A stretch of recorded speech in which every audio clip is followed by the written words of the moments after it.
1990ல நம்ம கிட்ட 100 ரூபாய் இருந்தா 6 இல்ல 8 பேத்துக்கு ஹோட்டல்ல மீல் வாங்கலாம், இல்ல 10 லிட்டர்ஸ் ஆஃப் பெட்ரோல் வாங்கலாம், இல்ல 100 கிராம் ஆஃப் கோல்டு வாங்கலாம். ஆனா 2010ல அதே 100 ரூபாயை வச்சுக்கிட்டு 2 பேத்துக்கு ஹோட்டல்ல மீல் வாங்கலாம், இல்ல 2 லிட்டர்ஸ் ஆஃப் பெட்ரோல் வாங்கலாம், இல்ல less than 0.05 gram of gold or 50 milligram of gold வாங்கலாம். இன்ட்ரெஸ்டிங்கா இருக்குல்ல?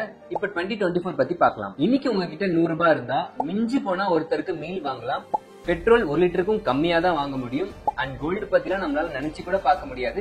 ப்ராபப்ளி 10 மில்லிகிராமுக்கும் குறைவா தான் வாங்க முடியும். நீங்க ஆச்சரியப்படலாம் ஏன் இது நடந்துச்சுன்னு. இததான் நம்ம இன்ஃபிளேஷன் சொல்லுவோம்.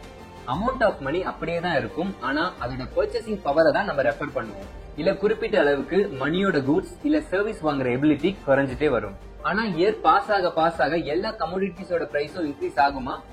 எஸ், நோ, என்ன நினைக்கிறீங்க? எங்களுக்கு சொல்லுங்க. 10 இயர்ஸா எதோட பிரைஸ் அப்படியே இருக்குன்றத கீழே கமெண்ட் பண்ணுங்க.